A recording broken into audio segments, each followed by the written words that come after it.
Good morning, y'all. I've been going through the Weather Prediction Center and Storm Prediction Center data since before sunrise this morning. I need to make sure the right people are hearing this right now, because what the official guidance is showing across a corridor that stretches from central Texas all the way to the coast of New England is not a routine summer storm pattern. It is a multi-hazard, multi-region, multi-day weather event that is producing life-threatening conditions in at least 3 separate corridors simultaneously as you watch this video. And the word in that title, powerful, is not reaching for drama. It is the most accurate single word I can apply to what the atmosphere is doing across a very large portion of the United States right now. Let me walk you through it all, region by region, hazard by hazard, with the real data underneath every word I say. Texas, the flash flood emergency that is happening right now. Let me start in Texas, because what is unfolding in central Texas, as of this morning, is the most immediately life-threatening situation in the country right now, and it deserves to be treated with the full seriousness it demands. The Weather Prediction Center issued their excessive rainfall discussion at 3:36 p.m. Eastern Time yesterday afternoon, and the language in that discussion is about as explicit as the WPC gets. For the Texas Hill Country, the Limestone Plateau Country west of Austin, the cedar-covered canyons of the Guadalupe and Blanco and Pedernales rivers, the WPC issued a high risk of excessive rainfall for day 1. High risk, that is level 5 out of 5 on the WPC's excessive rainfall scale. It is a designation that the WPC reserves for situations where catastrophic, life-threatening flash flooding is not just possible, but expected across a broad area. The same high-risk designation extended into the Edwards Plateau and the central Rio Grande Valley for day 2. And a moderate risk, level 3 out of 5, has been issued for the lower Trans-Pecos, the Edwards Plateau, and the Rio Grande Valley for day 3. 3 consecutive days of elevated excessive rainfall risk across a concentrated corridor of central Texas. I want y'all to understand what that means physically, because the Texas Hill Country and Edwards Plateau are not just any terrain. They are some of the most flash flood-prone terrain in the entire United States. The limestone geology that underlies much of the hill country is largely impermeable. Water does not soak into it the way it soaks into soil. It runs off immediately. The river valleys are narrow and steep-walled. The watersheds are shaped in ways that concentrate runoff rapidly from wide upland areas into constricted canyon corridors. When the WPC issues a high risk of excessive rainfall over this terrain, they are describing an environment where rivers that can go from ankle deep to 20 feet deep in 45 minutes, where a family camping along the Guadalupe River on a clear night can be in mortal danger from a flood generated by rain that is falling miles away upstream, and that they cannot see or hear until the wall of water is already upon them. The mechanism driving this flooding is what the WPC is calling a pesky mesoscale convective vortex, an MCV, a low to mid-level spinning circulation that develops in the wake of large thunderstorm complexes and that can persist for days, acting as a focus for repeated storm regeneration over the same geographic area. The WPC is tracking this MCV as it moves gradually north and northwest across central Texas over the coming days, and wherever it sits, it is pulling Gulf moisture northward and triggering repeated rounds of heavy rainfall over the same drowned watersheds. Antecedent soil conditions, the WPC's own language, are growing more susceptible with each successive rainfall event. Every inch of rain that falls on ground that is already saturated goes immediately to runoff. The flooding threat is not decreasing as this event unfolds. It is building cumulatively with each passing hour. If you're anywhere in the Texas Hill Country, the Edwards Plateau, or the Rio Grande Valley right now, please do not drive through low water crossings. Please do not camp along any creek or river tributary. Please know your route to high ground and be ready to use it with no warning. The wall of water events that the Texas Hill Country produces do not announce themselves. They arrive.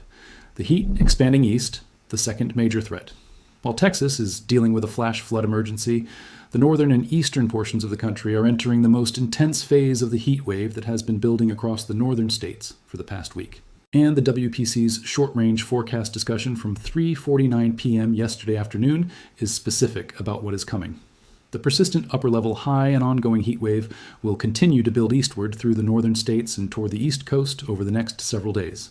High temperatures ranging from 95 to 105 degrees Fahrenheit are breaking daily high temperature records across the northern plains to the Great Lakes as of yesterday afternoon, and that heat is spreading.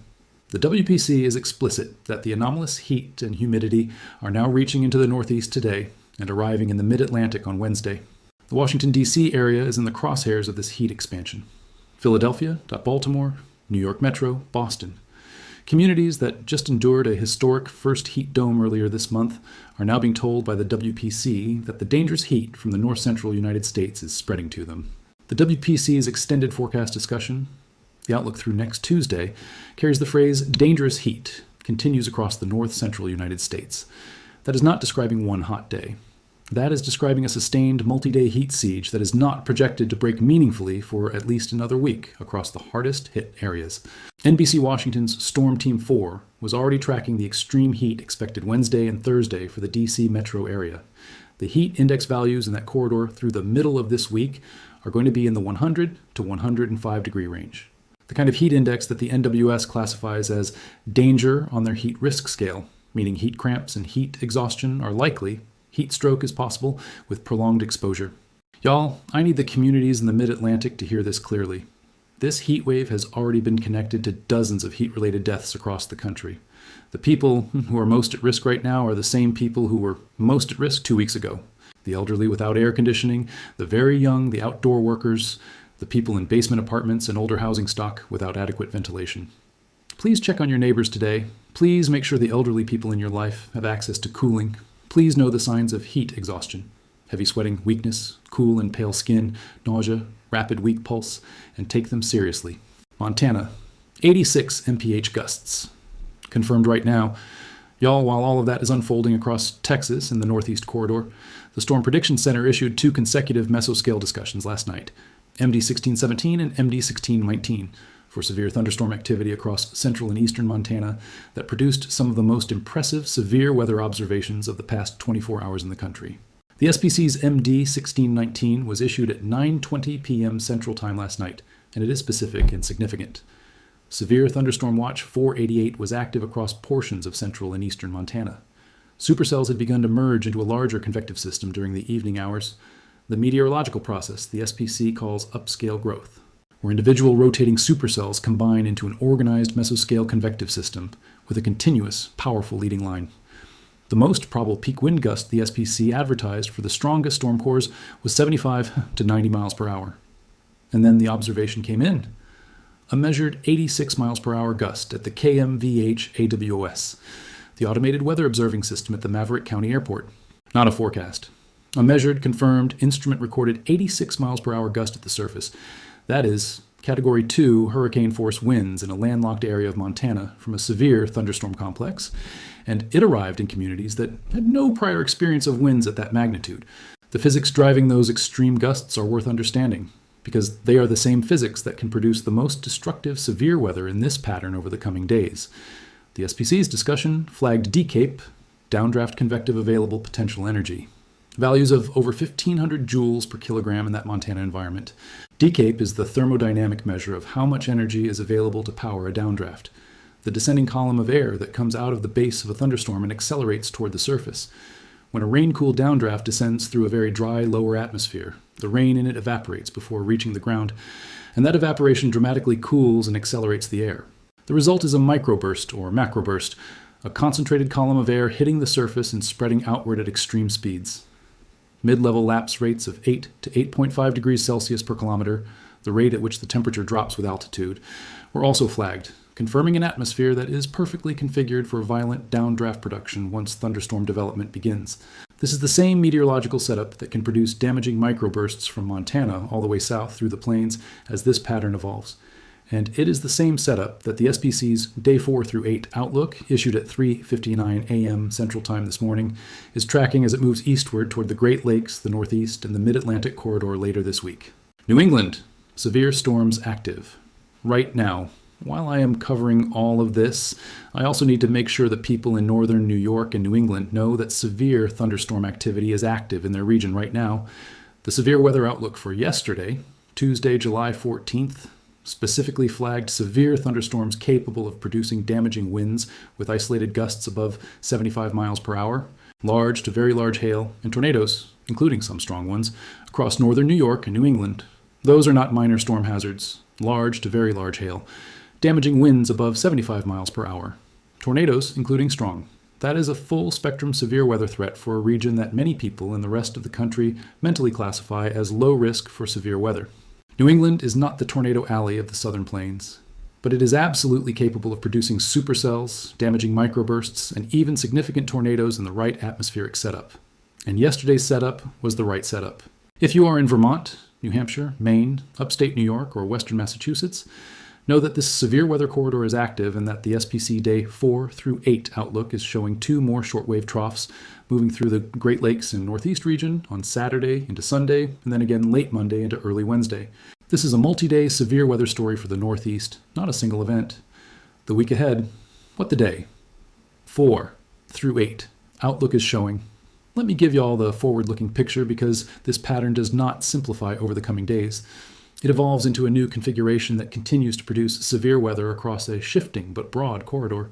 The SPC day 4 through 8. Convective outlook issued at 3:59 a.m. Central Time this morning describes the mid-level pattern transitioning toward a western U.S. ridge and an eastern Canada trough.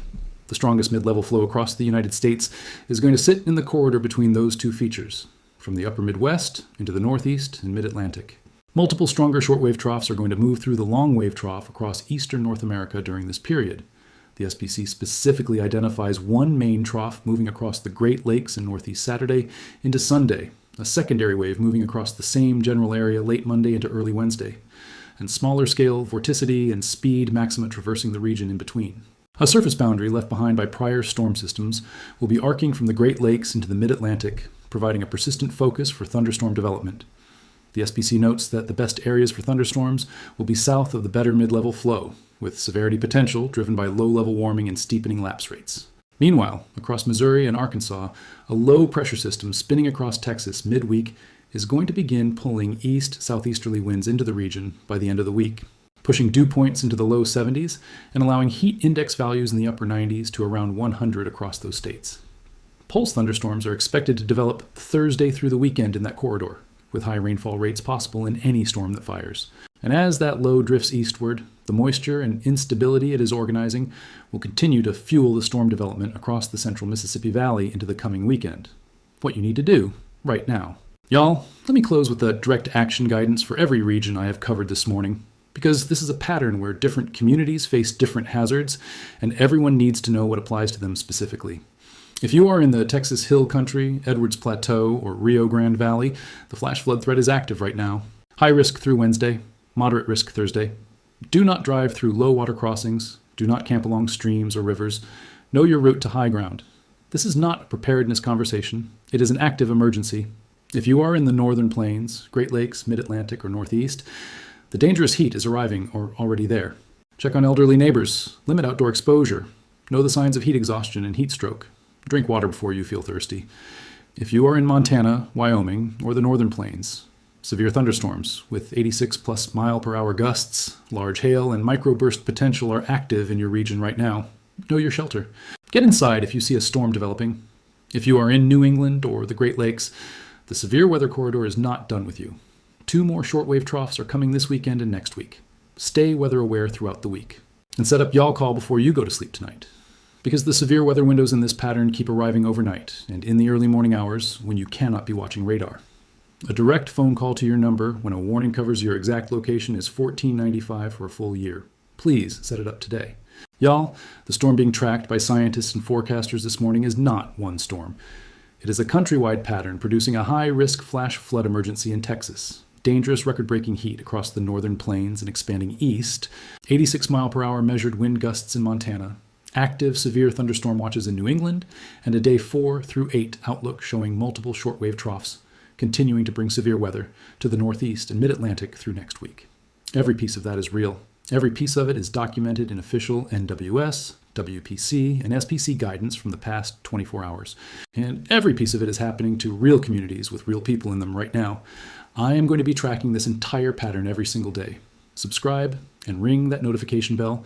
Share this video with everyone in Texas, the Northeast, the Plains, and everywhere in between. And as always, stay safe out there. I love y'all.